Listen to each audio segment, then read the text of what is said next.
Good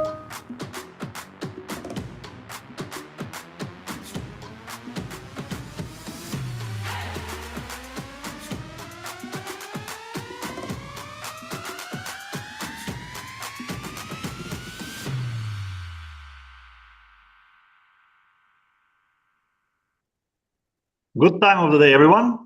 This is the series of online technology meetings provided to you by EPIC, the European Photonic Industry Consortium. And today we talk about quantum communication. Let me just quickly remind you what EPIC is. It's the largest photonic industry consortium in the world. We combine over 800 industrial members inside and outside Europe. And we're there for you to provide technology support with market reports, networking opportunities, market access, and mentorship, HR, and investment opportunities. And the agenda of today is very exciting. We will hear from Fraunhofer UK Research, from Fraunhofer HHI. We unfortunately have a cancelled presentation by CATS Quantum Security, so we'll follow up with a presentation of QSide, Glow Photonics, and Teraction.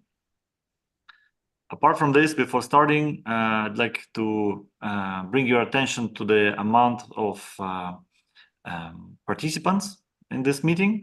We have over 100 registrations with people representing entities from every level of the supply chain, starting with the end users and the system integrators, such as Airbus, British Telecom, Vodafone, Thales, and more. A lot of equipment manufacturers, many manufacturers of components and modules, contract manufacturers, software and design companies, material providers, and of course, many entities involved in R&D, as this is such an innovative topic we discussed today. And with this, without further delay, I would like to introduce to you our first speaker, Lloyd McKnight, the head of quantum technology at Fraunhofer UK Research. And he will kindly introduce us into the topic and talk about the entangled photon source development for quantum key distribution. Hello, Lloyd. Good to see you. Hello. Nice to see you all, and thank you for inviting me to talk here today. I'm just getting my screen set up. You can see this okay? Yes, this is okay. So the floor is yours. Thank you. Great. No, thank you very much. So as the first speaker, quantum key distribution, but I appreciate there are a lot of experts on the call. So apologies if I don't cover everything in as much.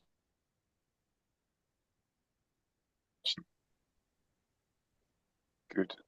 Just checking if hopefully I don't have connection problems during the call, but if you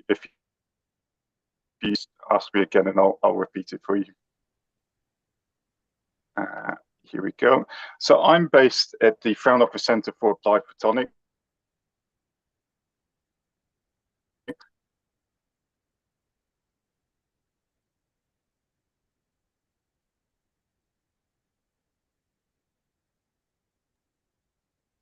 Oops. I think we've lost the presentation. And are you still with us, Lloyd? I'm back again, but I seem to have a sharing problem. I'll try and share again, but perhaps if it doesn't work this time, I might ask one of your colleagues to continue. Okay, we'll do that. So, take a minute. Here we go. I'll pick up where I left off, and hopefully we don't have a problem again this time. We're based in Glasgow in the UK. You may know the Fraunhofer network in Germany, which is very significant, 20,000 staff. Here in the UK, we're quite a small organization. We're only 70 people, 70 staff and students. The model is contract research and development, innovations in photonics of company customers across the UK, Europe, and globally. We're a non-for-profit organization.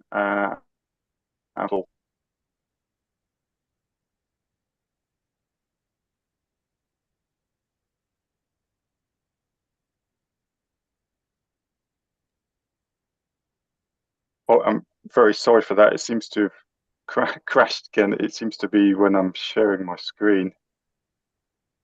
I did send slides to one of your colleagues. I don't know if it's possible that they share. Sure, we can do this. Just give us a minute. I'm not sure why this is happening to me. It might be the number of interested people on the call.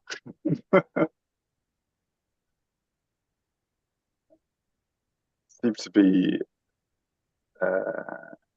cutting out after I started to share my screen. No worries. Look, we will in a minute try to share your presentation. If you don't have it to hand, I can try it again. I'm just a bit skeptical. Sure, it's coming in a minute. And yeah, then you can just tell us when to switch the slide, and that should be possible. Yeah, I'll keep talking while you're trying to bring it up. So we've been going since 2012. Was established in the UK back then, so almost 12 years now, and our team's been growing during that time. Expertise in applied photonics, predominantly laser systems, but a growing activity in quantum technologies, which now represents half of what we do. I look after the quantum technologies theme, which covers more than just quantum comms. Quantum comms is one theme among a few other themes, including quantum sensing, imaging and LiDAR, quantum comms, which I've mentioned, and quantum computing. Yeah, if you go to slide 3, I can keep talking.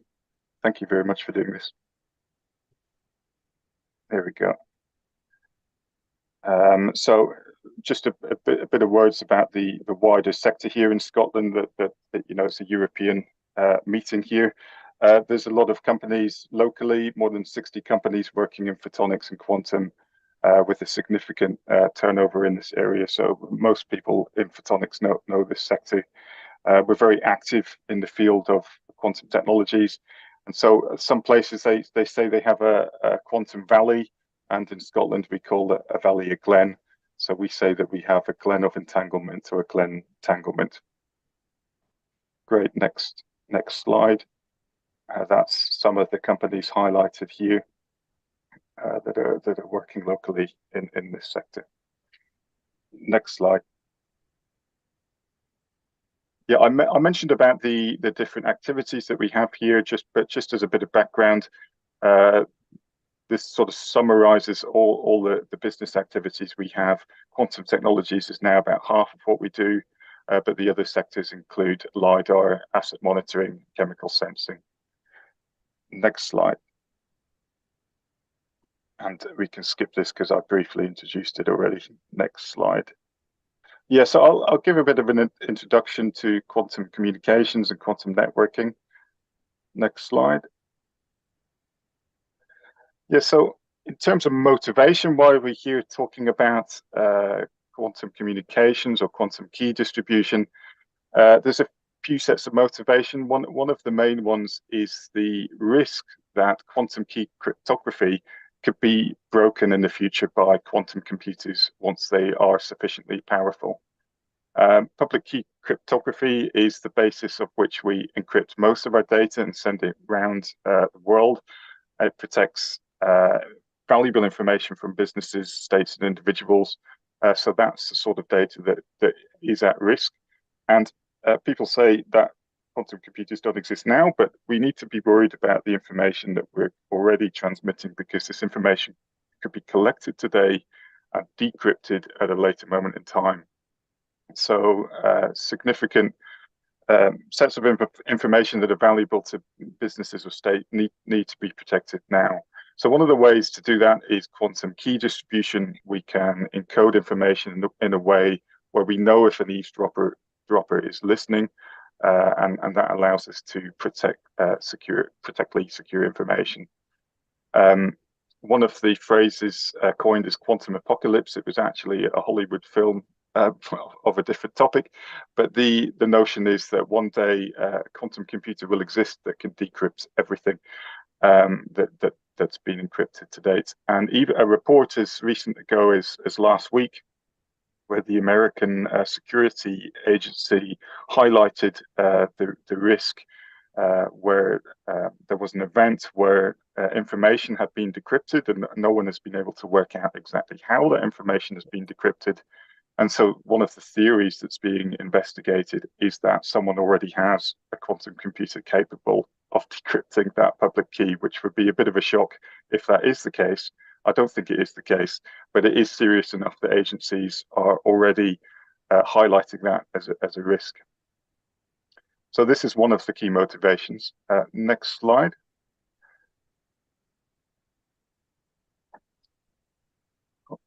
Is that able to change to the next slide?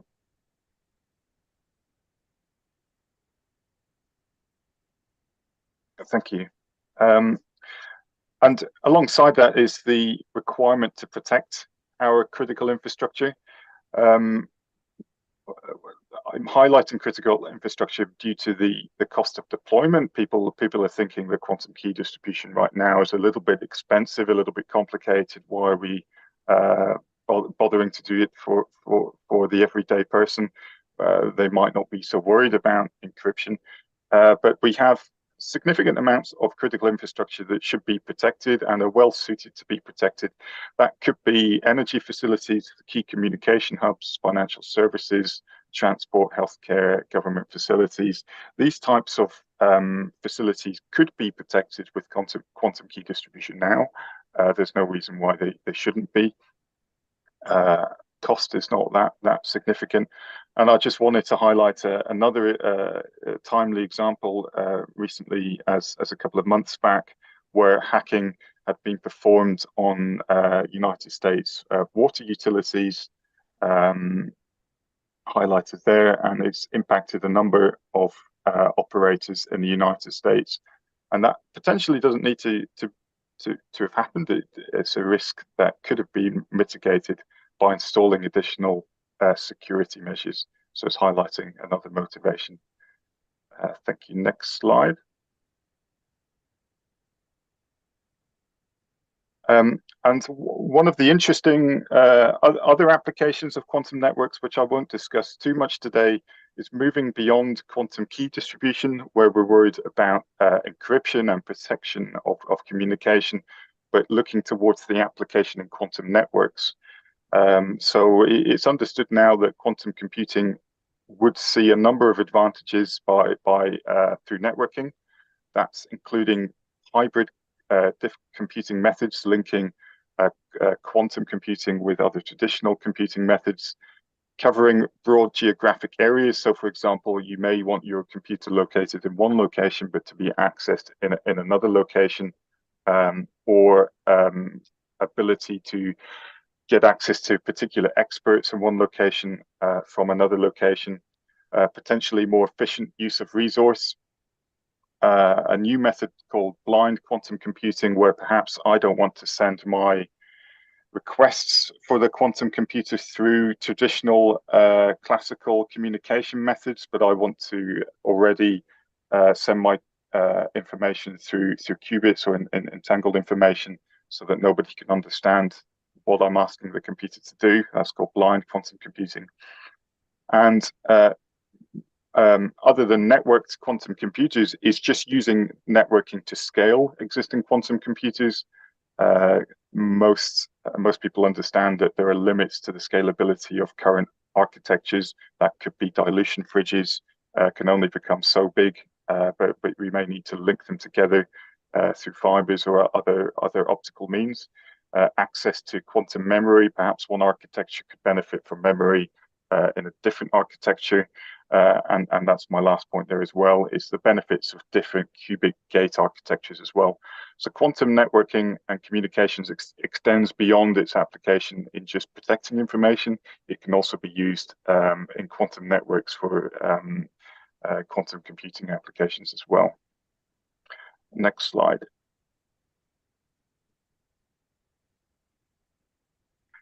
Yes, I'm going to talk a little bit about the motivation for space. I expect there are other speakers fully focused on terrestrial applications, but one of the interesting avenues for quantum key distribution is doing it from a space environment. Here, the motivation is listed here, including global coverage.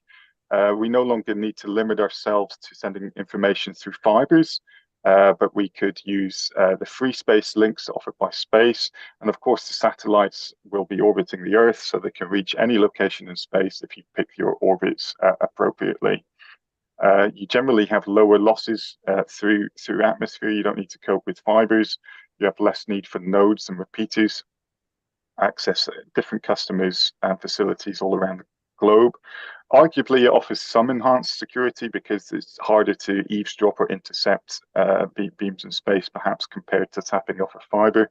And demonstrations have already been made in this area. I'm highlighting the Messier satellite demonstration there, but I do appreciate there's a range of other demonstrations as well. Next slide.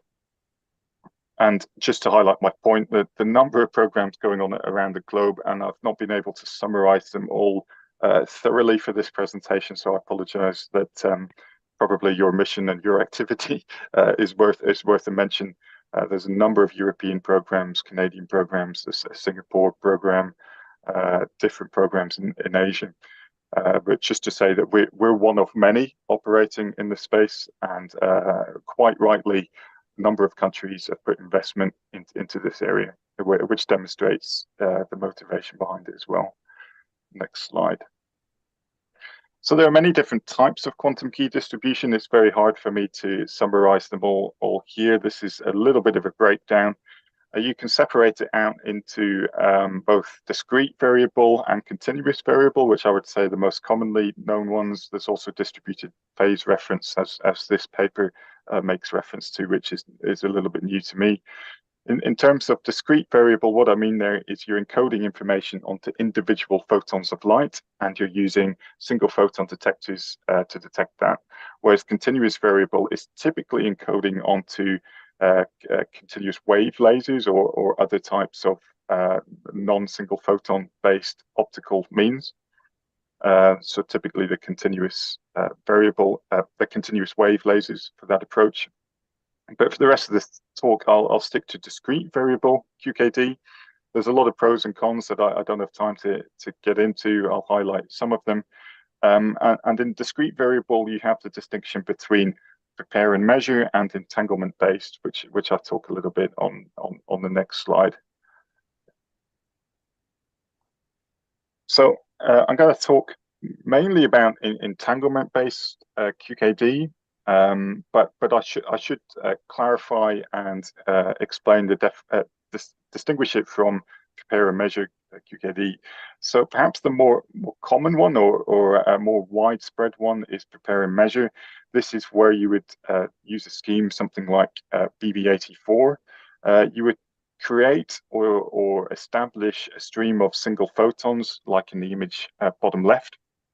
So you could have a single photon source. You could have a continuous wave laser, which is modified to act like a single photon source, where statistically you're having less than 1 photon per pulse in order to do your measurements. And then you would encode information onto that photon, typically through polarization, but you could also do it through phase. So that diagram there is showing the Optical cells encoding information onto them.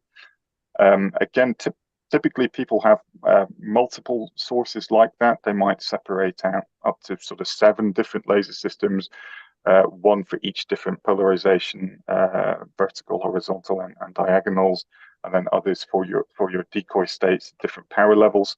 But typically you're encoding information onto your photons.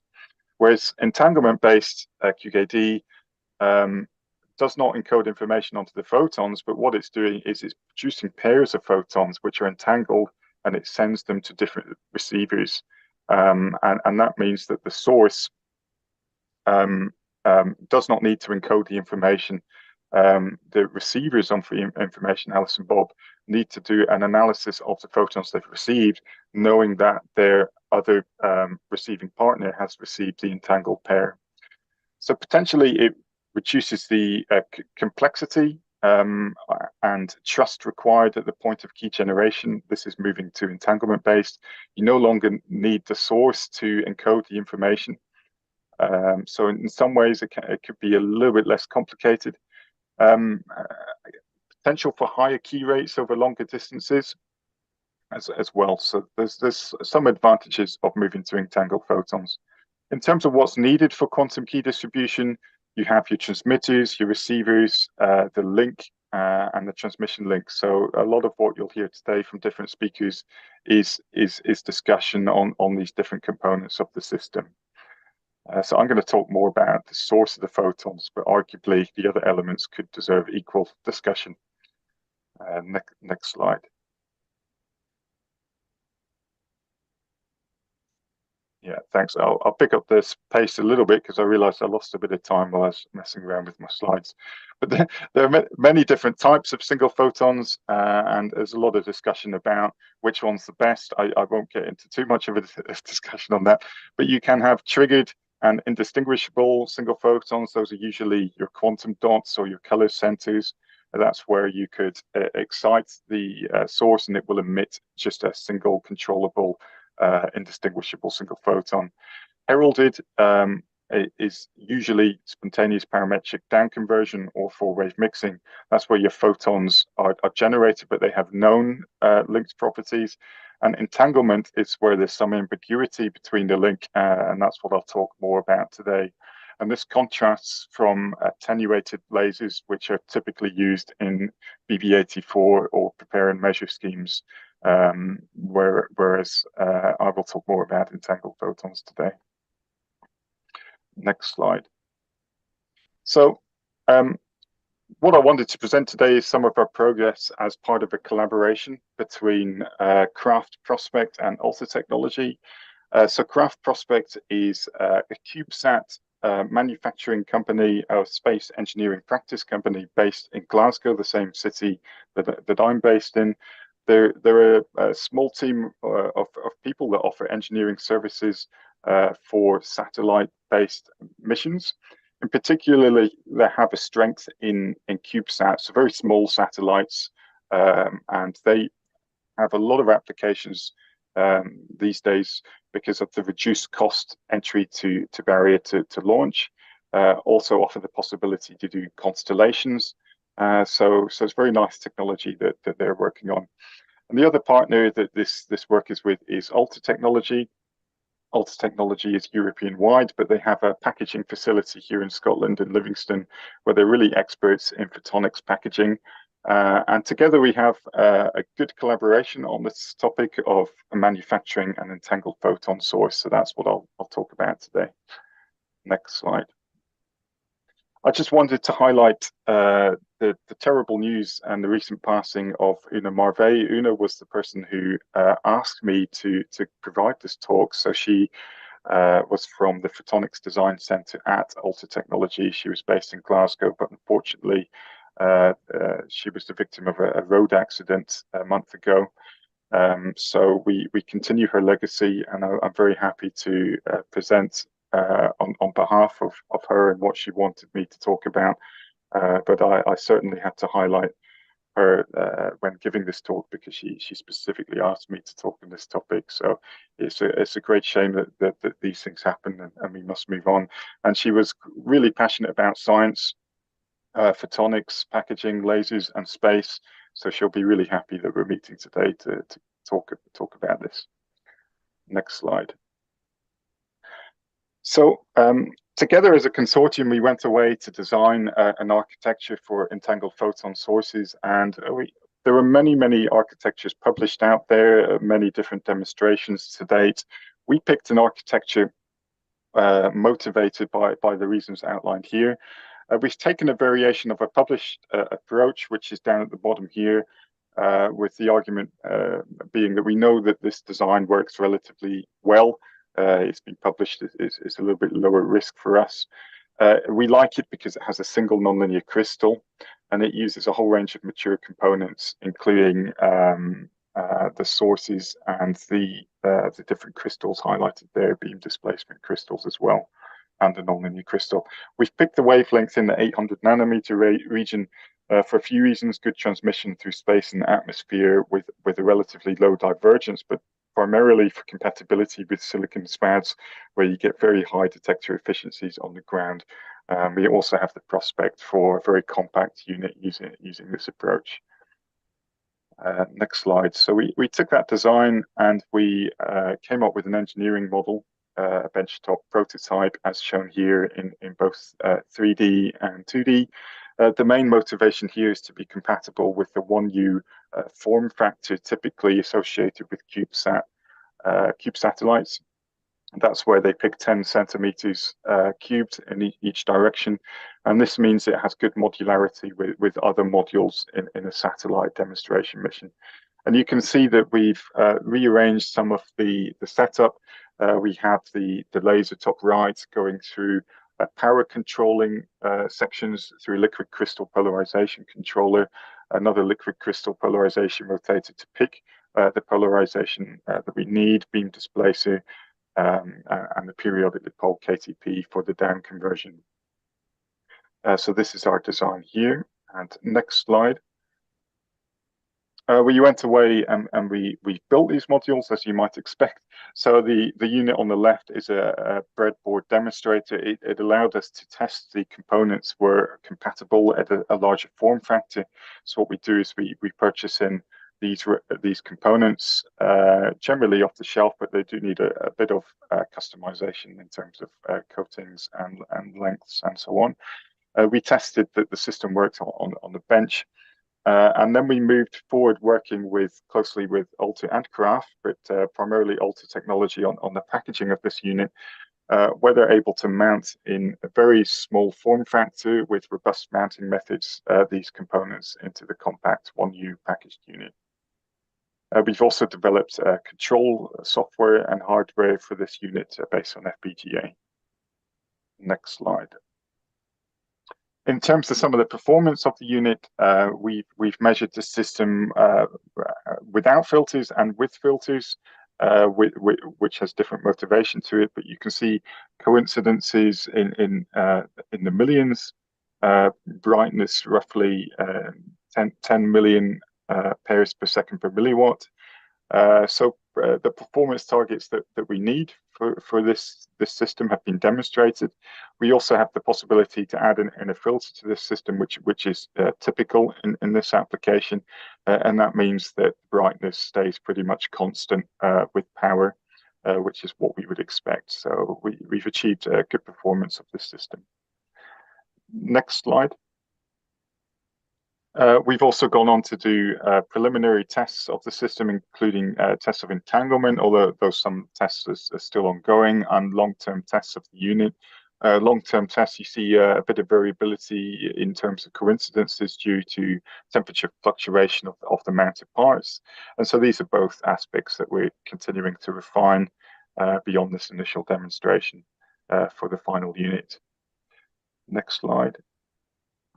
In terms of the summary of the features that we have, so we've built the source based on a linear displacement interferometer, primarily with COTS components. We've been able to achieve 10 million pairs per second with milliwatts of pump power. This unit can be fiber coupled. That will be the next step for us. Initially, we just had a free space output of this unit using liquid crystals to control the power. Gives us good flexibility and remote control. And it has different applications, not only in communications, but computing and sensing, and a good interface that the team has produced to control this unit remotely. Next slide. Future activities include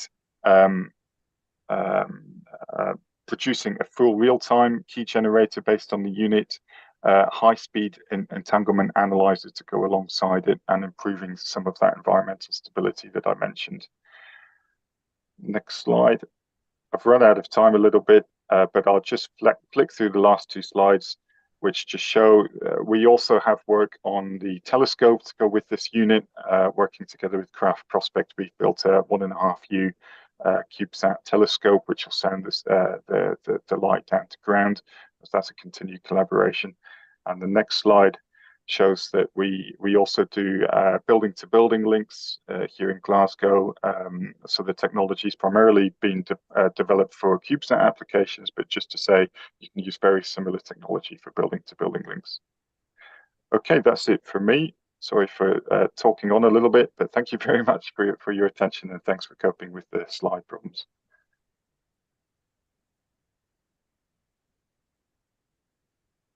Thank you. Yeah, thank you, Lloyd. No worries about the slides, and yeah, thank you very much for the very nice introduction. A very exciting talk. I mean, it's exciting to see how much is going on this topic inside Fraunhofer. And yeah, so just a few things. So first of all, after each talk, we have some time for questions. So please feel free to ask your question by pushing the raise hand button at the bottom of the Zoom screen, and then I pass you the word. And also, I see that many of you are now listed as attendees, so you cannot do this unless you become a panelist. So please accept the invitation to become panelist, and then you can talk. Yeah, and in the meantime, yeah, let's start with a question from Ahmad from OptiWave Systems, please. Yes, hi. Just have two questions actually. One is about the nonlinear crystal. What type of nonlinear crystal do you use? And the other question is about the wavelength. Why it is around like 700 or nanometers? Yep. So I'll start backwards. The wavelength we picked is about 810. It's a spontaneous parametric down conversion from 4 or 5. It's really primarily just where we get reliable pump lasers at 4 or 5 nanometers. There is a spectral range that we'd be happy with anywhere between sort of 800 and 870. But just on the reliability of the source that we had to hand, that's why we picked those wavelengths. In terms of the crystal, we've used PPKTP, periodically poled KTP from Ryco.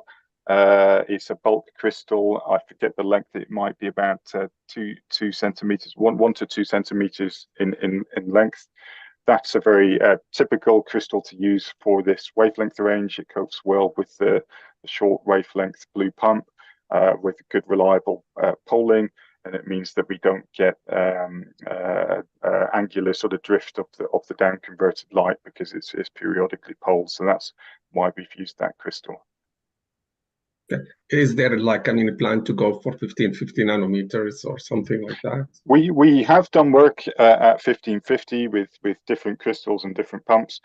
It's always a very interesting discussion. It tends to be dominated by future commercial cases for the ground stations and how many ground stations there will be, where there will be, and what detectors they will use. But essentially, the detection efficiency at about 800 nanometers is so high in silicon spads and those silicon spads are relatively low cost and accessible compared to the 1550 detectors, where you have a choice between the in-gas spads, which have very low detection efficiency, something like 20 to 30%, or superconducting, cryogenic superconducting detectors, where people say that's impractical to put on a large number of ground stations. So there's always debates and discussions. We've worked on both topics, but I think most commercial cases are winning the argument to have roughly 800 nanometers. Okay, perfect. Thanks. All right.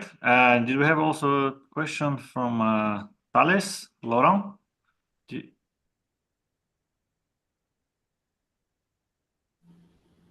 Yeah, hello, thanks. Hello, Lloyd, thanks for your presentation. Just a question. Do you have a plan to launch your source in orbit? Do you have a satellite for that? Yes, and I should say this will all be deferred to Craft Prospect, and I don't want to comment on their launch dates and launch timeline, but they do have planned missions for launch of these devices and similar devices, so it won't operate on its own. There's a whole range of instruments that they want to launch together, and Craft Prospect are taking the lead on that. And apologies, I can't give you data timeline for that's commercially sensitive to them. They may have announced that in other sessions, but I don't want to get it wrong. So, but Craft Prospects are leading on that. Yeah. Okay, and it's for QKD mission, right? Or do you expect other use cases? Yes, but yeah, I believe they will have on board other instruments, so sensor instruments, different cameras looking down that can do different types of analysis and algorithms to go alongside the QKD. So it wouldn't just be a standalone QKD mission. Do you? My last question, maybe. Do you expect daylight operations? At 800 nanometers. Not of this technology. This technology hasn't been optimized for that application.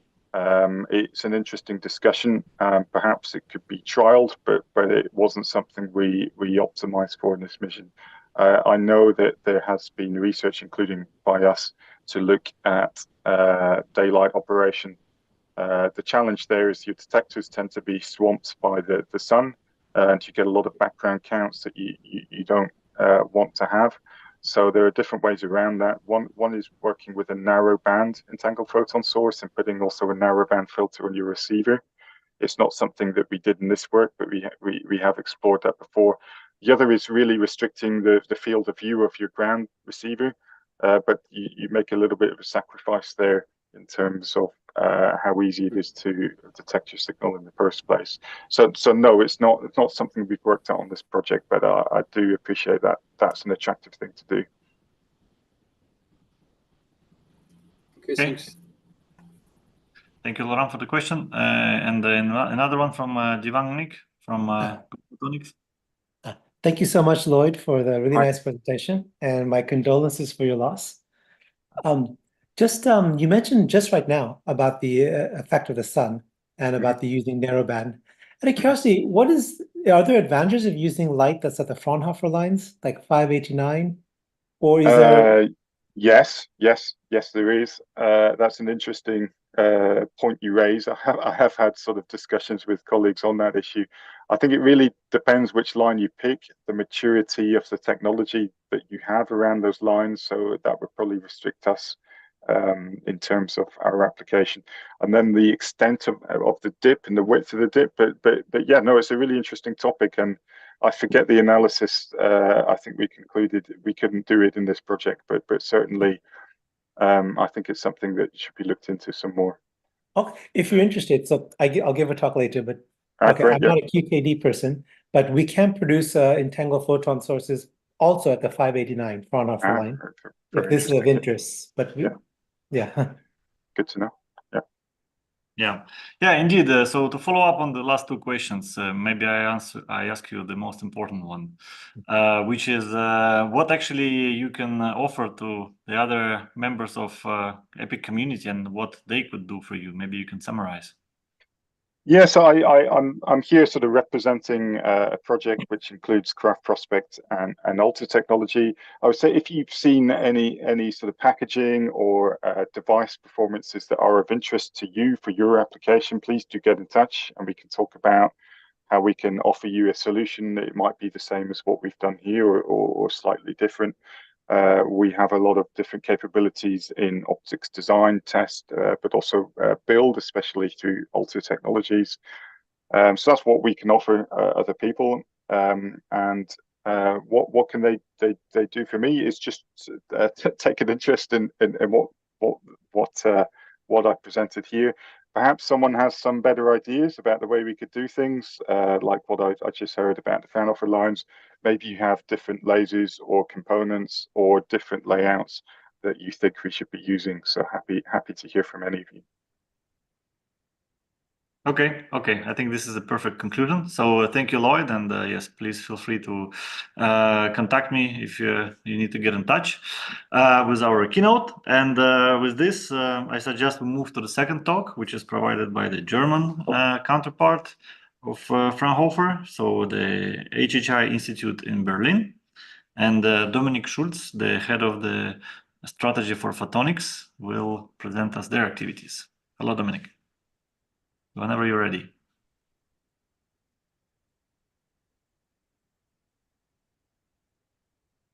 Well, I hope you can see my screen now and you can hear me. Yes, the floor is yours. That looks good. Thank you. Yeah, thank you very much for the introduction. My name is Dominik Schulz. I'm from the Fraunhofer HHI, so Heinrich Hertz Institute in Germany. And today I'm going to talk a little bit about our, let's say QKD or quantum solutions. So especially system and components. So you can already see three of them here. So one is photonic components, one is hybrid photonic integrated circuits for quantum technologies. And the third one I'm going to talk about are our quantum communication systems. So at first, let me thank Lloyd for this very nice motivation on quantum communication and also showing a lot of those applications. I'm going to focus a little bit more on, let's say the component side here. And let me maybe answer the EPIC question first. So what we are offering, that you will see on the next slides. So if you see anything which is interesting for you, would be happy to discuss about that. So also we're offering, I would say some expertise in the area of quantum key distribution. So also if you need someone to talk, let us know. And what we are looking for are always new partners. If you have any, I don't know, maybe interesting application for quantum key distribution or any technology which would be interesting, so please reach out and maybe that would then lead to a joint project or anything like that. So as Lloyd, I'm starting with a short introduction on, at first, Fraunhofer. So the Fraunhofer Gesellschaft is Europe's largest research organization. We have more than 75 institutes located in Germany, but research collaborations worldwide, actually, more than 30,000 employees and a budget of roughly 3 billion euros per year. So the Fraunhofer HHI is located in the capital city in Berlin. And in Berlin, so we are approximately 800 people, have a budget of roughly 120 million euros. And we are active in different research areas. So we are doing video coding, but also wireless networks. And another very stable and long-lasting research pillar is photonics. And today I'm going to focus on the photonics part and going to introduce some of our solutions and technologies. So first, let me start with our photodetectors. So for the shortwave infrared wavelength.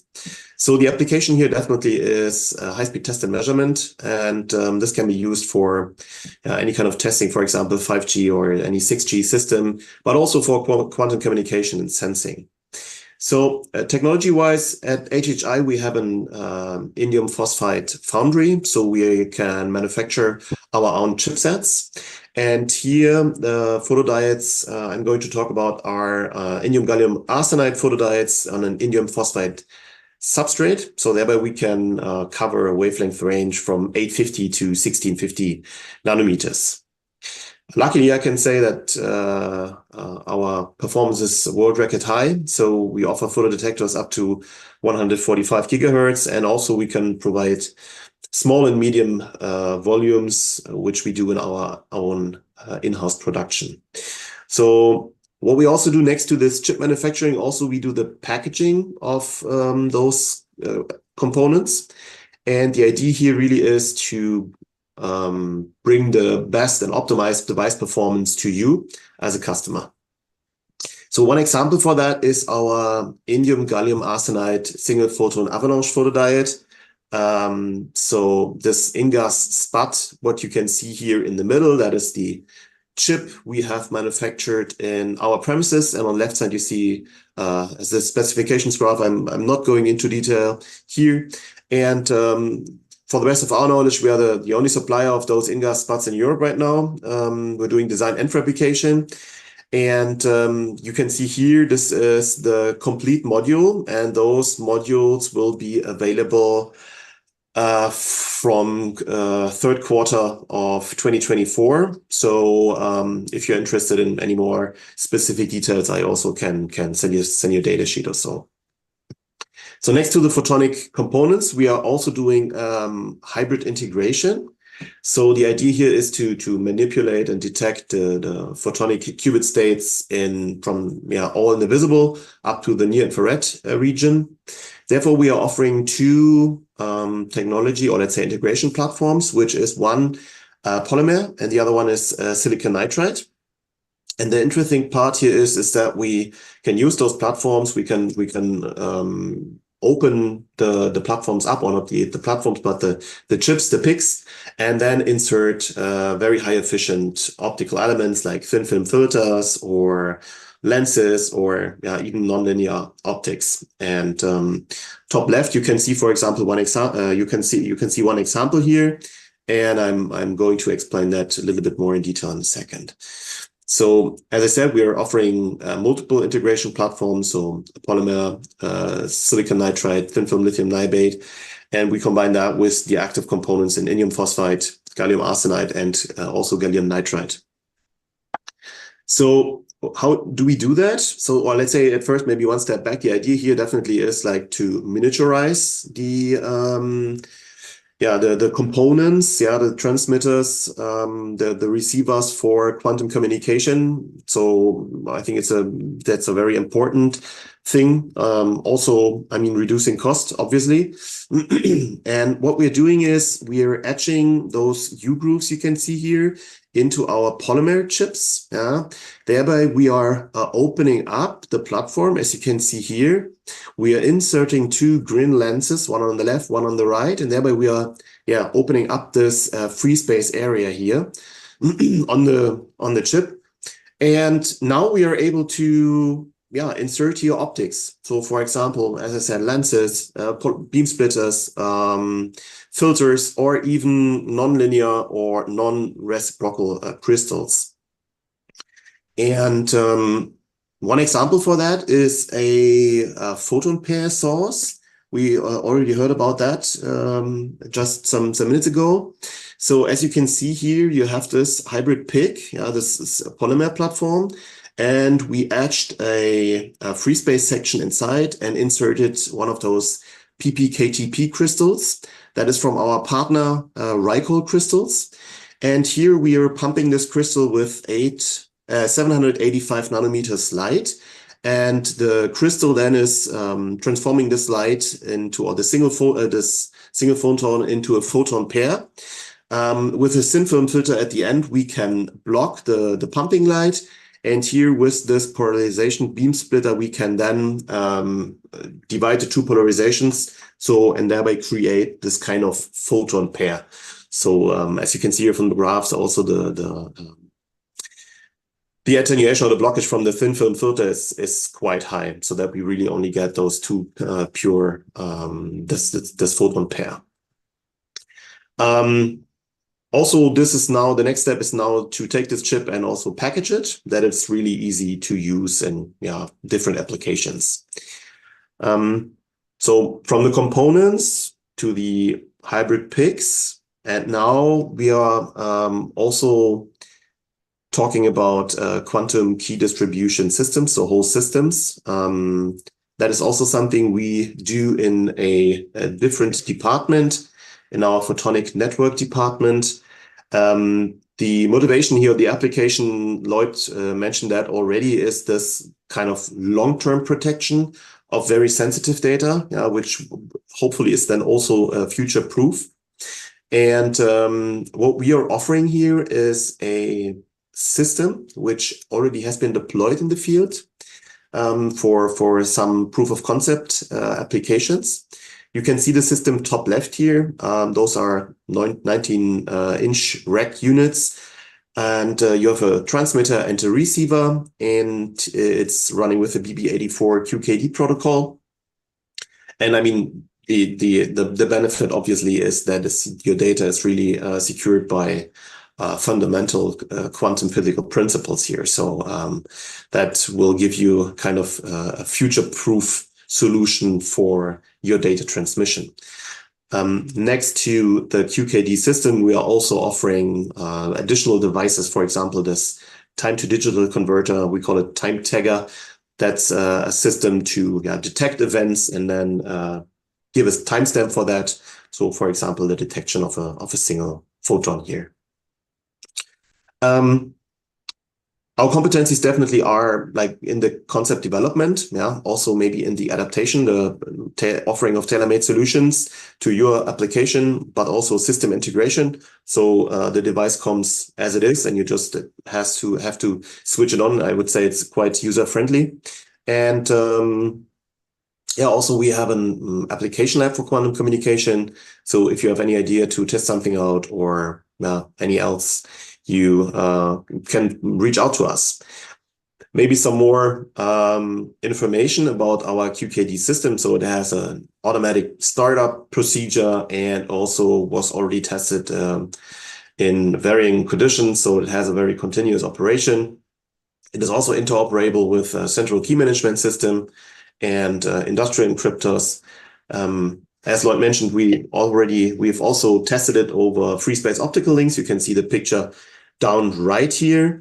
To be honest, I don't know what the distance is, but looks like maybe something like 500 or maybe a kilometer or so. But you can also operate it over standard telecom fiber. And so one maybe demonstration we have already shown was that we enabled a QKD secure video conference of two German government buildings, so between two German government buildings. So that is the head of our institute here on the right, and that on the left is the Minister of Education and Science and Research, sorry. So if you're interested in the system, so the German government is trusting us, so maybe you will also be interested in that. So all in all, that was only mentioning some of our highlights, I would say. If you have seen anything which is for interest of you, or if you have any, let's say, very detailed question, I can definitely bring you in contact with all the experts. So as I said, we're offering those photonic components, the SPATs, but also this hybrid integration for miniaturizing quantum technologies and also our QKD system. And thank you very much for your attention. Oh, thank you, Dominic, for the very nice summary. So please, now it's open for questions. So please prepare your questions. I see already there is one in the chat from Sumitomo Electric who want to know what is the gain number for the in-gas SPADs detectors that you showed? Oh, that's a good question, actually. I would have to look that up. I don't know that. I'm sorry for that. Okay. Okay, but all in all, so because you mentioned a lot of photonic integration, so in your opinion, how necessary it is actually to have these systems integrated on the chip, and how soon this is becoming real? What's the level of integration? Yeah, good questions. Good questions. I think it's very necessary for this to. I mean, if we really want to, or if we really plan to roll that out in the future for, let's say, every kind of communication. I mean, if we talk not only about a backbone, but maybe also metro and even last mile connections where we want to have QKD secure communication, I think it's definitely necessary to shrink the sizes. So for miniaturization and also just reducing the cost. So I think this kind of hybrid integration, bringing it really into photonic integrated chips is it's a very promising step towards bringing this technology really into the field and into maybe more and more applications.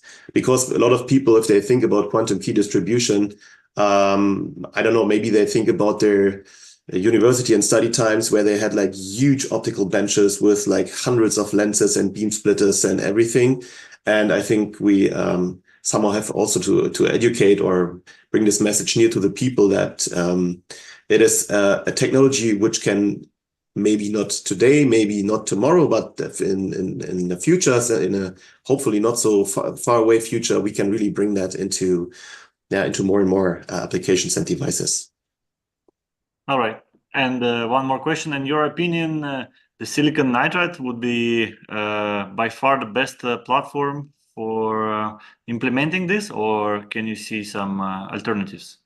Yeah, I mean, it depends. We are doing that in silicon nitride. I think there may also be different integration platforms which are able to do that. But for us, I mean, as we have shown that's let's say the first example, and it worked well. We did that with our partner Rycoll Crystals.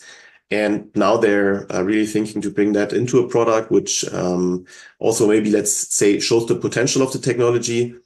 In the end, I think it comes to the point where how good you can, let's say, establish your processes and also stabilize your processes. But I don't want to say that only silicon nitride will be the integration platform for that. So I think there are many more.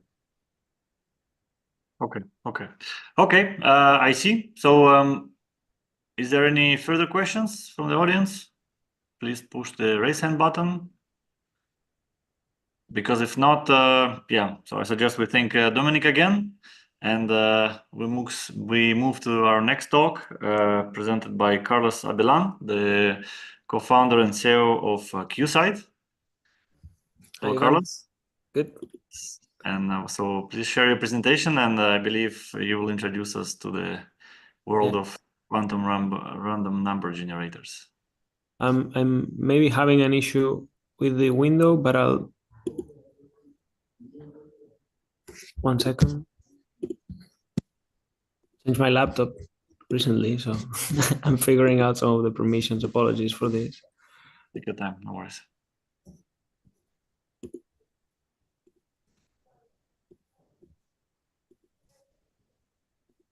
Yeah, and in the meantime, if maybe some of you were also expecting the talk from Ket's Quantum Security for those who join later.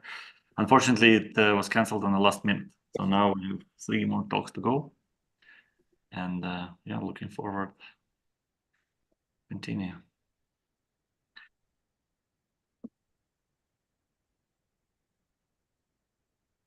Carlos, if that doesn't work, we can also share the presentation for you.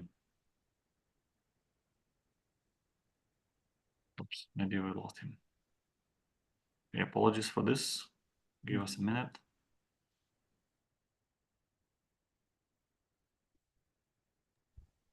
Hi, Ivan, can you hear me? It kicked me out when I was trying to share. Let me try now. Yeah, if that, okay. Can you see the screen? Yes, good. Thank you. So the floor is yours. Apologies everyone for the glitch. So my name is Carlos Abellan. I'm one of the co-founders and the CEO at QSight. We're basically a company based in Barcelona, and our focus is around randomness technologies for 2 markets. So one is the cryptography market, including quantum key distribution. The other one is high performance computation. So I will give you some insights about the company. So the first one is our focus on randomness. So the thing is, most of the software that we use every day, it actually relies on having random numbers available. In the cryptography domain, actually, we rely on this randomness to protect information. And again, it includes quantum key distribution, but also or most quantum key distribution schemes, but also post-quantum cryptography, conventional cryptography, symmetric encryption, many domains in which randomness plays a role. When we do not have good enough randomness, then we sacrifice the security of our communication. So being able to generate them predictable digits is of utmost importance. The other domain where we rely on randomness for a different purpose is on computation, right? There are many computational problems that are hard to solve, so we cannot solve them analytically. So we rely on what's called stochastic techniques to solve them. And in here, where you really care is about performance and efficiency. So you end up generating processing, moving around randomness. And unless you do it efficiently and taking hardware into account, you may end up having inefficient simulations or even getting to wrong results. So at the end, the question is, are your random numbers good enough? And how do you know? And here's where we find limitations today. So being able to tell how good random numbers are in today's system is something hard or impossible to do in many instances. So who we are? So at QSAT, we are a spin-off of ICFO. ICFO is a research center in Barcelona focused on photonics and quantum. We've been more than 10 years working on the development of advanced randomness solutions. And as we speak, we have two main photonic QRNG cores that we can produce wafer scale. One is on 3.5 on indium phosphide. You're actually seeing it on this slide. So this is a wafer of indium phosphide chips for quantum entropy generation, and I'll tell you a little bit more about them. The other technologies on gallium arsenide, and I'll also tell you why we're following those two material approaches. We've been working with customers all over the world and also establishing channel partners. One of the latest has been in Japan, where we have now local presence to distribute our technology. A team of about 45 people, above 60 patents, so very intensive on R&D and technology development, and VC funded. So we closed the Series A in 2022, and we're very proud with investors that are supporting our journey. What do we do? Our core technology is around entropy and randomness and quantum technologies. So we have these two technology approaches. The first one is what we call the QN100. Again, this is an indium phosphide chip. It's about 2 by 1 millimeters full area. It contains a couple of DFE lasers, a couple of photodetectors. This is all based on peer-reviewed research, and it can operate above gigabits per second. So in our own products, we're using these chips to generate a gigabit per second of random numbers. It can work even faster, not only in terms of frequency, but also in terms of the resolution of that sampling. So we can get even to tens of gigabits per second in sophisticated systems. And for the last 5 years, we've been producing wafers and refining our process. So we're ready for wafer scale manufacturing today. When I mean wafer scale manufacturing, I mean wafer scale production, from wafer processing to also packaging. And this is a gigabit per second technology, and this makes it very unique. What is the challenge is that some systems, if they don't need a gigabit per second of random numbers, this may be a bit of an overkill. So you get more than you need, and this is a waste of energy and performance. So we've been investing on a separate technology that we call the QV100, misleading name, so as a warning. So it's operating at 50 megabit per second. The benefit is that it's a lot simpler in terms of at the system level and consumes a lot less energy than the QN100 at a gigabit per second. So this is targeting larger volume applications in which complexity, integration, and power are very important elements. But in any case, on those two technologies, it's all about, from our side, on transparency with respect to the generation of entropy. So we feel today that in many instances, well, actually, it's even published on the report, that you do not get access to the quality of the entropy produced in chipsets, even in modern devices. We're pushing on performance because at the end in cryptography, you need good entropy in terms of quality, but also in amount. So we're producing solutions for a wide range of systems, from space and satellite, where we are actually part of several missions. So that means space engineering, also in terms of randomness, to IoT devices, where we will have some new announcements this week. Then, what do we offer? We have 3 product lines at the moment. The first one is the entropy chips that I just showed you in the previous slide. So this can be integrated in the baseboard of any system. So we support the integration, and then you can just onboard that on your bill of materials. We also have quantum random number generators, modules, and systems. So sometimes customers, especially in low volume applications, they do not want to engage in the full engineering or integration of one of these chips. So we supply modules. This is the FMC. It stands for FPGA mezzanine card. So it's a plug and play system for FPGA developments. We also have PCIe Express, a low profile PCIe for both 100 megabit per second to a gigabit per second. And also appliances. We're starting to distribute appliances as well for infrastructure customers. And the third product line is what we call randomness processing units. And here we combine not only the generation of the randomness at the photonic level, but also hardware specific acceleration. And that means several tasks that are required to be executed by a CPU, for instance, in a stochastic workload that we are offloading at the hardware level. And by doing this offloading, we actually get significant efficiencies in terms of power, but also in time. So in finance, for instance, it's typical to see in Monte Carlo simulations speed ups of 10x in terms of time and 20x in terms of energy.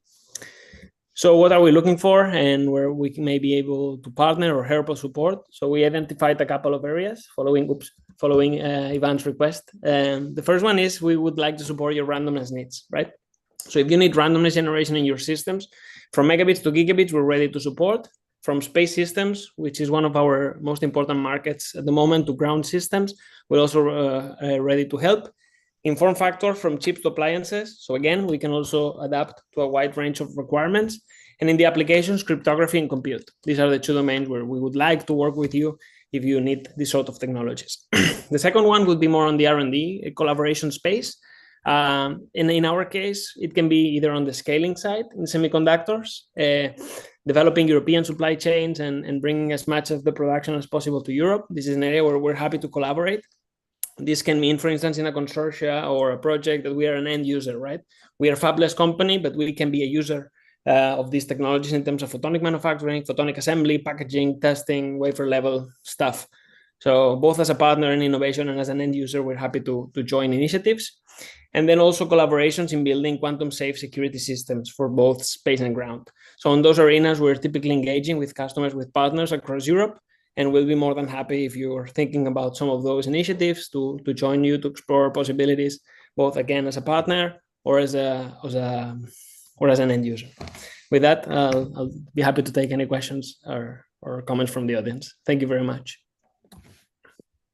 Thank you, Carlos. Nice summary, and it's as always exciting to see how fast you progress with these products.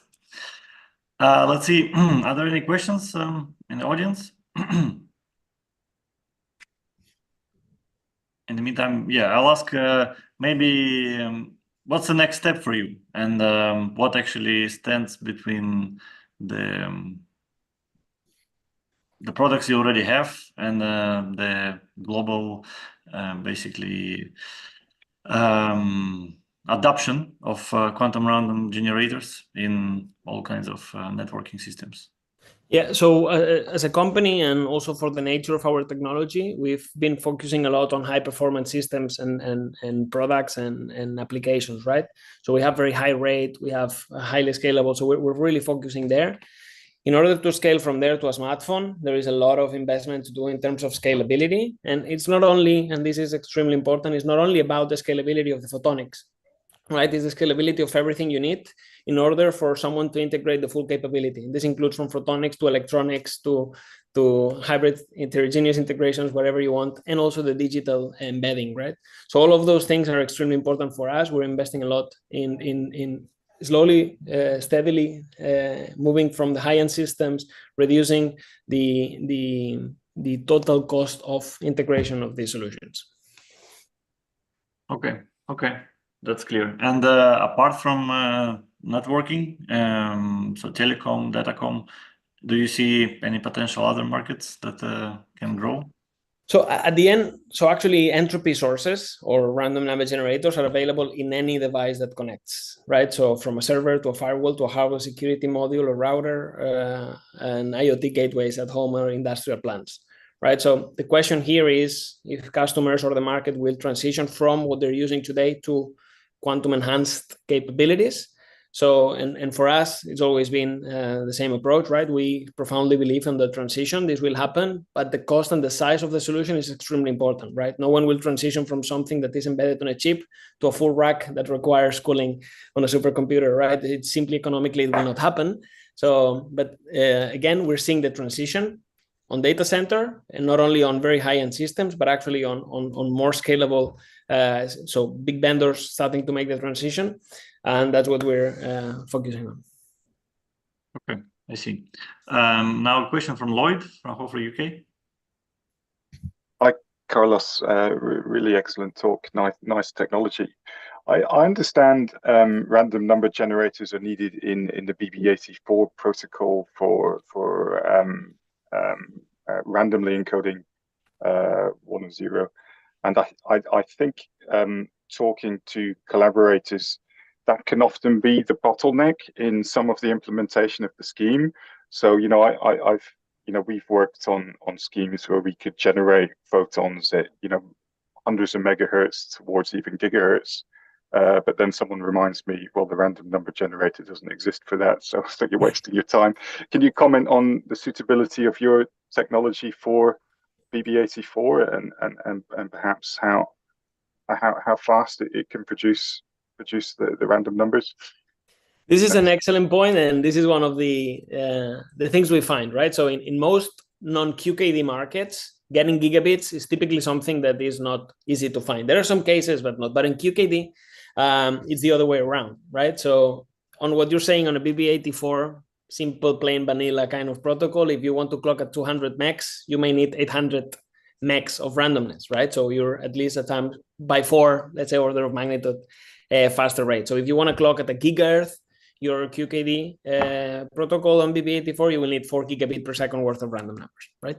So we have several customers that are in production with 1 gigabit per second. This is good enough at the moment, but new generation systems will need more speed. So we're actually pushing on different projects to increase the speed of the solution. And there are there are different arenas there are 3 main ways to increase the speed. One, you put more systems in parallel, so you just get more by parallelizing. You increase the digitization. So at the moment, we're just digitalizing with 1 bit resolution. So we're clocking at a gigahertz, getting a gigabit per second out. So we can get more per bit at the expense of making the system slightly more complicated, yeah? And the third one is clocking faster. Instead of clocking at 1 gigahertz, you clock faster.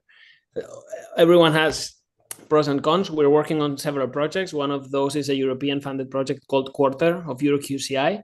We're pushing the frontiers of 1 gig and above to precisely support QKD systems that want to exceed the 500 meg to 1 gig clock rate.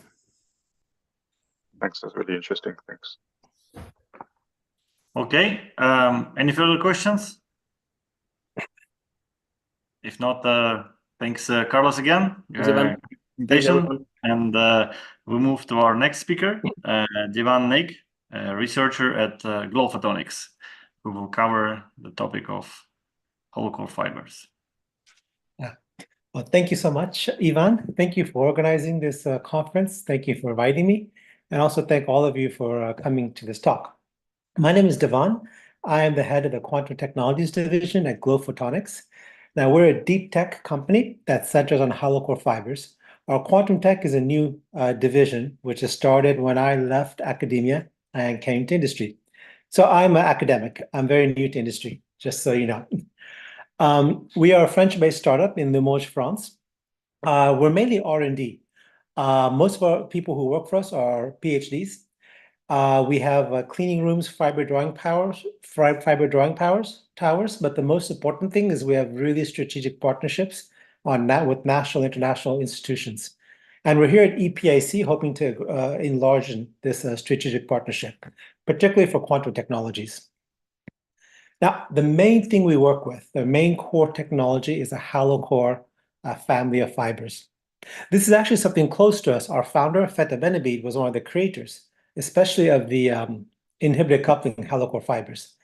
And you can see images of the fibers here. The most important thing with our fiber technology is there's a hole in the center of the fiber. It's not solid anymore. And the guidance of the photons actually occurs around the hole in the center, inside the microstructure cladding array, which you can see an image of right over here. Now, these fibers we can make from various geometries, from 5 micron diameter to 500 micron diameter. And my part is actually to do quantum optics inside these fibers. So we can go for the range. We could incorporate, because there's a hole in the center, we could create a vacuum. And inside the vacuum, the same level of vacuum you see in a laboratory. But inside this vacuum, we can incorporate extremely cold atoms. Here are images of both rubidium atoms, although we could also do strontium atoms that are cooled to 1 microkelvin, then loaded inside the fibers. At this point, we can guide both light and atoms inside the fiber over kilometers of length, increasing the atom-light interactions and any nonlinearities that can be possible. On the other extreme, we could also do extremely hot atoms. For example, with the same fibers, we could actually incorporate highly ionized and hot gases.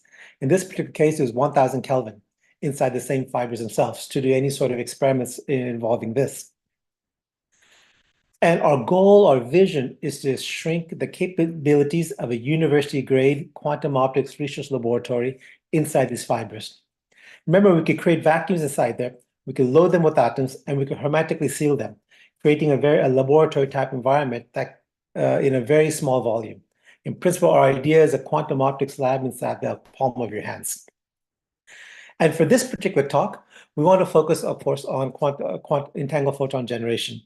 Now, of course, all of you know the particular applications from linear quantum computing, quantum key distribution, and what's really important for us, quantum memories and quantum interconnects. Now, there are certain issues with quantum memories, quantum interconnects. One is that the effectiveness of all these technologies really depends on maximizing correlations within the photon pair and minimizing uncorrelated photon pairs. Any photon pairs that have similar statistics to the photon pairs, but are not involved in the entanglement itself. The second thing is really to create quantum interconnects to connect quantum computers and various different quantum optics elements.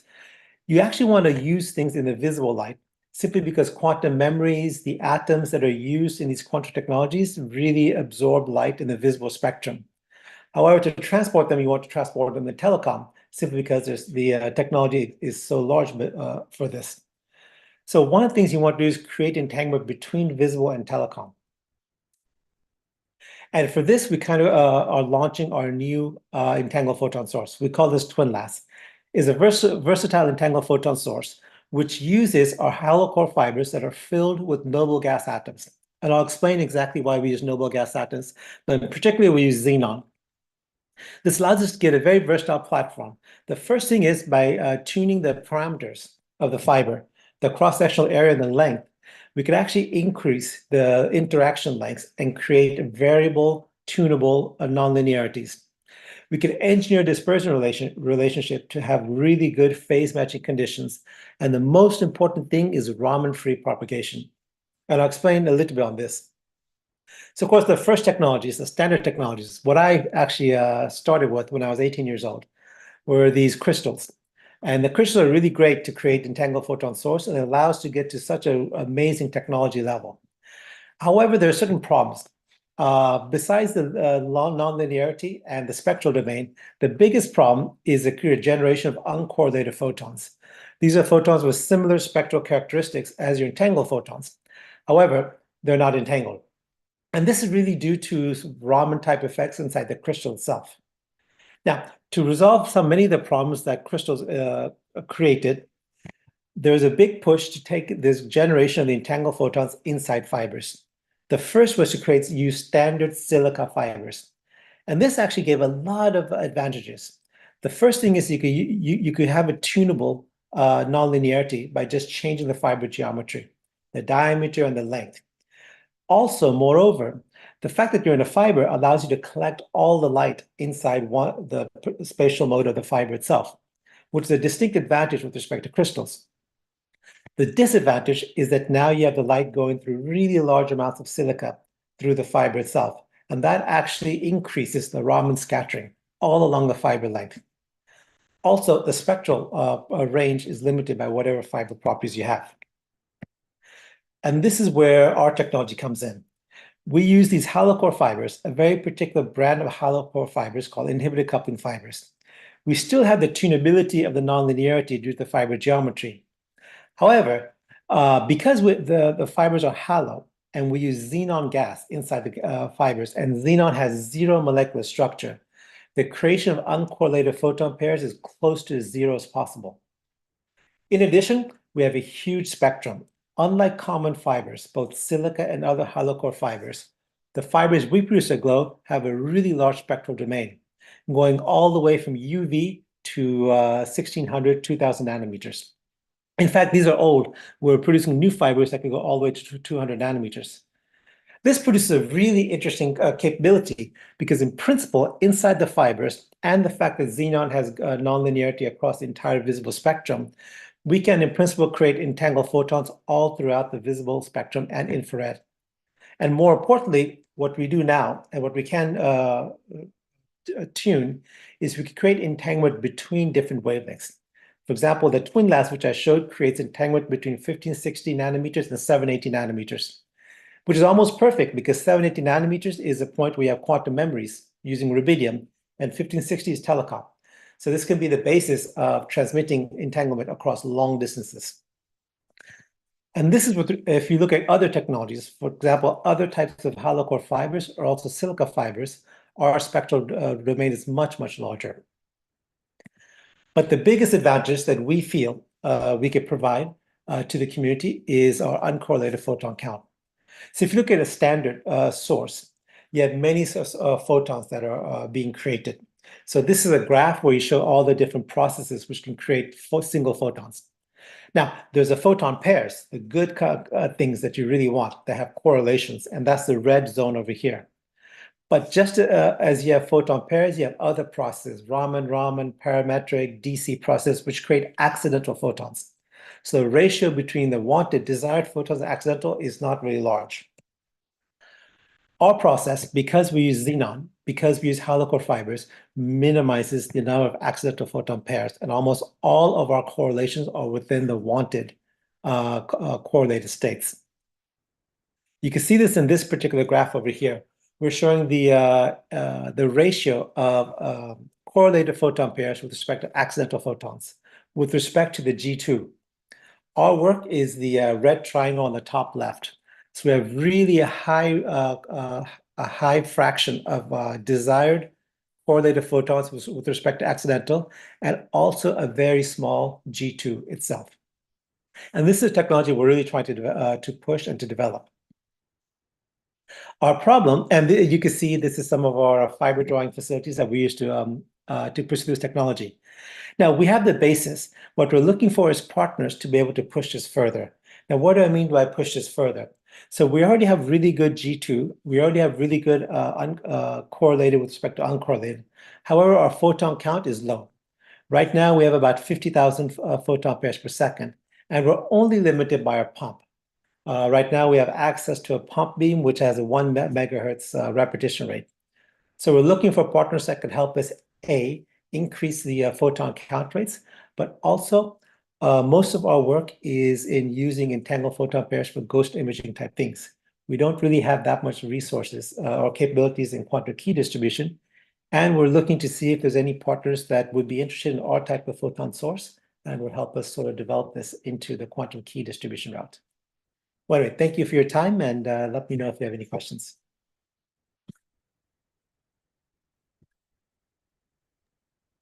Thank you, Divan. Great talk. Please, raise your hands if you have any questions. In the meantime, I'm wondering myself, how far actually the entangled photons can propagate in one of your hollow core fibers as compared to a regular fiber? So other limitations? This was done actually by the Austrian Institute of Technology. Now, in the regular fibers with just single photons, the heralded photons, they could go kilometers, many kilometers. In this particular case, it's more or less the same as a standard fiber itself. Now, if you go into polarization entanglement, which we can do itself, for linear polarized entanglement is the same as a normal fiber. The problem with circular polarization has some issues, and the issue is when a fiber is fixed, of course, there's no issues.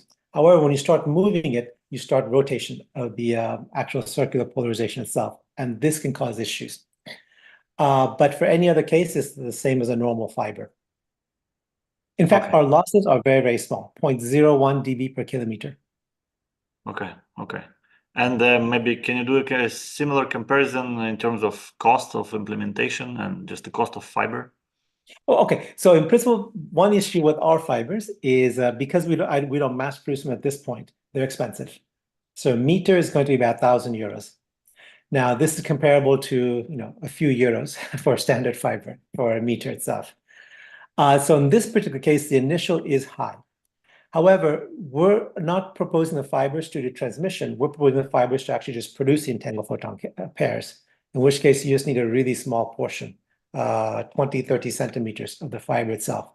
What's important for us is within that 20, 30 centimeters, we're going to have high atom-light interactions over the entire length with a small cross-sectional area. So we really boost our atom-light interactions. So in this particular case, the cost of the photon source itself is not going to be that different from any other photon source. We're talking about 1,000s to 10,000s range. Okay, no, that's great to hear. And so, yeah, please feel free to contact Jivang or contact me if you have something to share or exchange with Jivang later on. Also, Jivang, maybe you can list out quickly the other applications of these wonderful fibers you work with, like the quantum sensing or maybe more. So my background is quantum sensing, gravitational sensing, but magnetic sensing. And we are developing magnetometers, small, compact, portable magnetometers for medical applications itself. We also use these fibers for mixing for telecoms. These fibers have really great properties in the telecom, especially when you go to ultra-fast lasers, simply because it's hollow in the center. So therefore, you're not going through any glass. So therefore, anytime you have sort of frequency combs, it's one of the very best methods of transmitting these lasers. But also for some frequency, anything with some frequency generation. When you fill it with noble gases itself, you have really high nonlinearities across the entire spectrum. Yeah, that's a good number of applications you have. So, so good luck with those applications. And so yeah, again, thank you for your talk. With this, we move to the last speaker of today, who presents the company Interaction, Marc-André Laliberté. And he will talk about the state-of-the-art dispersion management, optical filtering, and low-noise lasers for QKD systems. Marc-André, whenever you're ready. You're muted. Of course, I'm muted. Okay, so yours. You see my screen? It's coming now.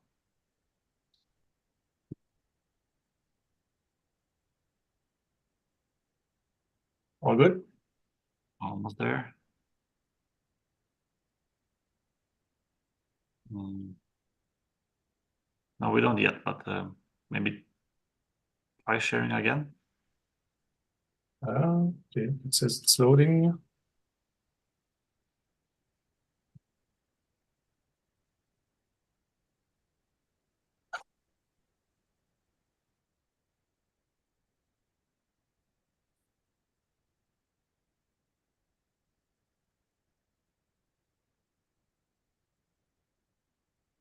There might be something with the Zoom today. Everybody have this sharing problem. What if you cancel and you reshare again?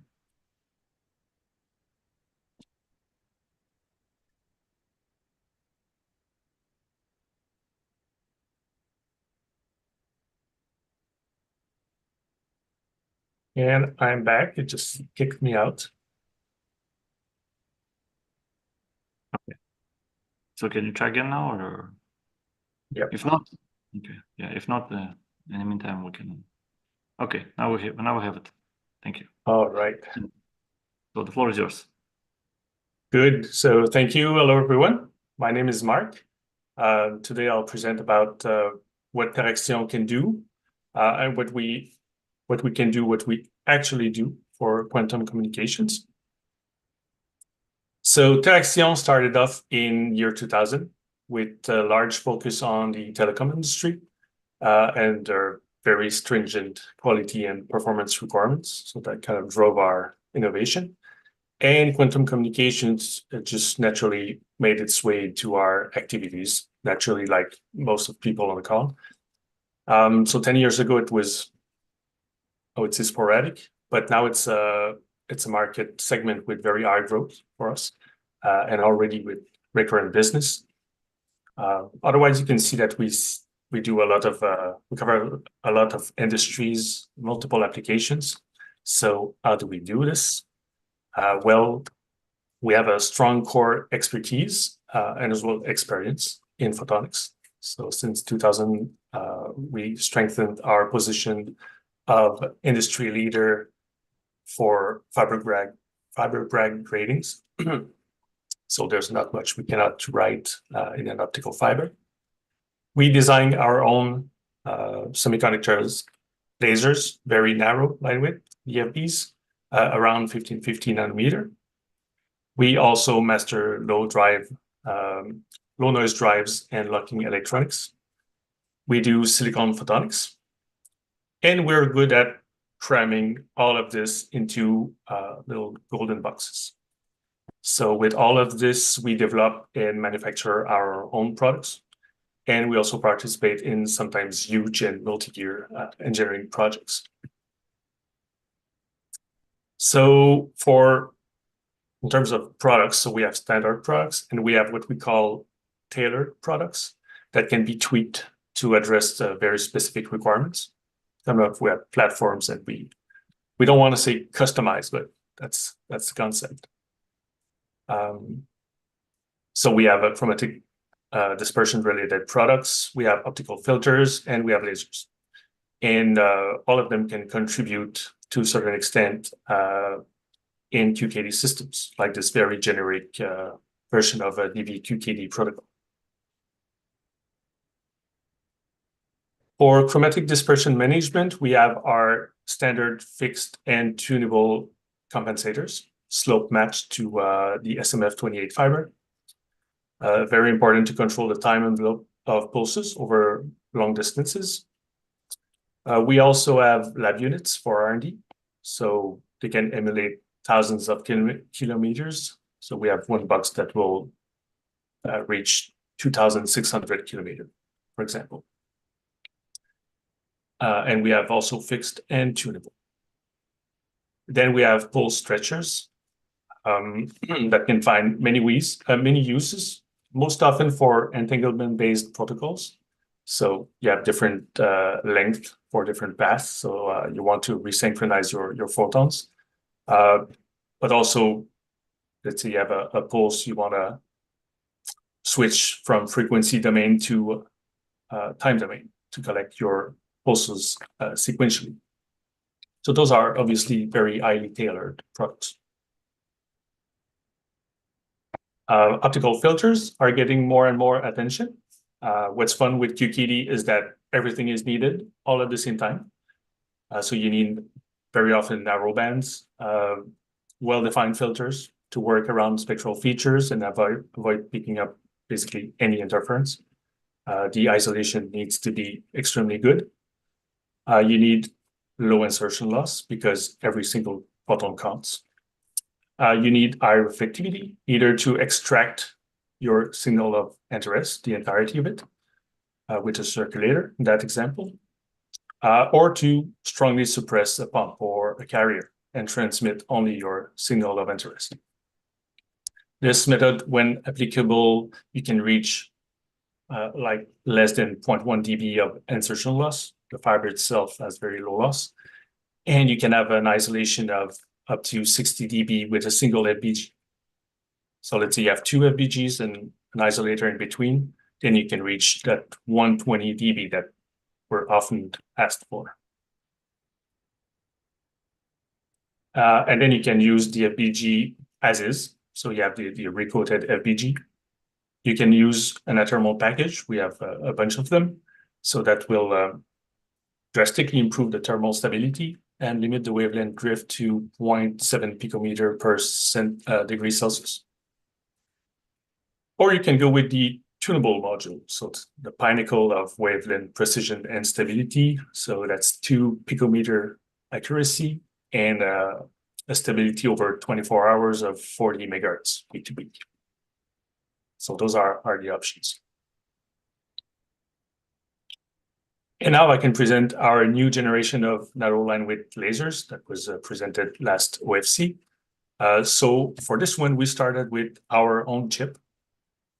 So an intrinsically narrow linewidth.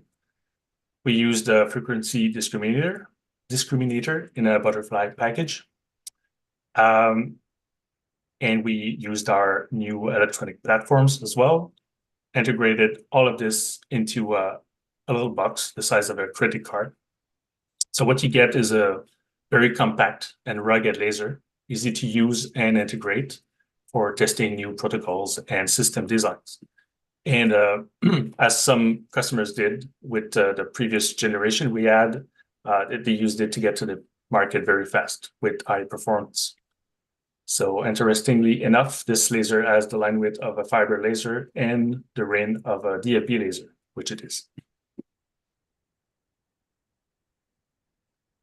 And like I said previously, in more than 20 years, beyond our own R&D projects, we worked on numerous engineering contracts, with very complex design and assemblies. So silicon photonics, we played with that since 2009. Since then, we've developed a bunch of building blocks, and we used it. We probably locked everything there is to lock. This little hockey puck that you see here has 3 lasers locked onto each other. And then, of course, all the integrated photonics and electronics to handle, I will say, extreme performance requirements again. This, by the way, implies that we need to excel in testing and perform all these electro-optic measurements for our products to push the boundaries, because that's what we are asked for. This project and many others are just a good example of our packaging capabilities. So we're used to combining all of our technologies. So you have lasers, FPGs, or other frequency discriminators, silicon photonic chips, and we can beautifully integrate it. And now, in fact, can package much smarter than this. This is what we can show. But in the end, the concept is that we don't shy away from challenges if we see a good fit with our expertise. And because we want to stay at the forefront of technological development, we want to help, and we can help. So we can help with laser development for locking / stabilizing / synchronizing lasers. We're good with design, integration, and testing. And where you can help, well, we're always open to know about new components. I wrote fiber optics here, but any components we could integrate. And directly, for system vendors, QKD standardization, that could lead companies like Taxiel, for example, to commit to some designs, components, and modules that you could use for next-gen systems. And of course, discussing with you guys provides insights and opportunities for us to help you better. So we are always open to collaboration and partnerships. So that's it. Don't hesitate to contact us or visit us in Quebec. If you are curious, we have our new colleagues in Switzerland as well, Exelos. So thank you all. Okay, thank you, Marc-André. Very nice presentation, and I hope there will be some questions coming now. There is one already from Divan. Please go ahead. Hi, thank you, and thank you, Marc-André. Actually, I visited your facilities when I was in Quebec last year, and I was really impressed. May I ask a question? You mentioned in your first slide that you work with fiber Bragg gratings. I'm wondering if you have the capabilities of doing that in hollow core fibers, or it's only solid core fibers that you could produce them in. Technically, I assume we changed the refractive index in the fiber. So I guess we could play with the cladding, and depending on the design of the hollow core, it's not just one design from what I saw. So I won't say it's impossible, but you need to be able to play with the silica, and also you need sometimes to activate the silica, so to be able to properly write in it. So there are tweaks, but anyway, that's something we're looking for if we have a play in hollow core fibers. Okay. And have you worked with mode field adapters between different fiber types? With mode field adapters? Yes, going from one fiber that has a small mode to a larger fiber. Can you, because you mentioned you use grin optics, and I'm wondering if we're able to etch the optics in such a way to create mode field adapters to smoothly take the beam from one mode to another. That's interesting. We have to deal with modes sometimes and be careful with that. But what you refer to, that's just super interesting. But I guess my colleagues would be may be able to tell you how far they went. Okay. Yeah, if we could exchange. Yep, that's duly noted. Okay. All right. Anyone else? I was also wondering, Marc-André, because you listed very well what are the capabilities of Teraction and what you can offer, but maybe a few words on what you're looking for at Epic and what can the other Epic members offer you that you need. Well, I was mentioning components, so we don't do everything. We do our lasers, optical fibers, silicon photonics, but that if you take a old product, we need components like everybody else. So we do products and contracts and contract engineering. So suppliers are important to us, and otherwise it's just me personally. It's such an evolving market. So just talking to people, I learn a lot. I get these ideas, and the other way around as well, just by talking. So really looking forward to people having questions to me, opening up for me to talk to them. That's very valuable for everyone, I think. Indeed. So this is a very good conclusion, and I think this is exactly what Epic can offer of all of you here. All right, so this was the presentation of Marc-André from Teraction, and that brings us to the end of this session. I'll just wrap up in a few words. So this was the online technology meeting on quantum communication for you. Now on your screen you have the poll to give us some feedback about this meeting. I hope you all enjoyed it as much as I did. And I would like to thank again the speakers of the session today. Lloyd McKnight from Fraunhofer UK, Dominic Schulz from Fraunhofer HHI, Carlos Abilan from QSight, Divan Naik from Photonics, and Marc-André from Teraction. Really good job, everyone. And I hope to see you on our follow-up sessions. And with this, actually, pay attention that the next quantum-related meeting of Epic in person will take place on October 8th.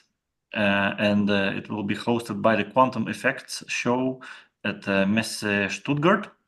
We will discuss all the quantum-related topics: quantum communication, quantum computing, and quantum sensing. And we will also have a stage discussion during the Quantum Effects exhibition itself. Also, a bit before this, beginning of June, so very soon, we're hosting a meeting on photonic integration and packaging at Fraunhofer IZM in Berlin. So that will be a very intense meeting where we tackle the issue of packaging in all of the photonic integration topics, including the quantum ones. So if packaging is an issue for you, please consider joining this meeting as well on 4-5 of June. With this, I'd like to just thank the rest of the Epic team for making this meeting possible, and you for joining us today. Thank you very much, and have a good rest of the day. Goodbye, everyone.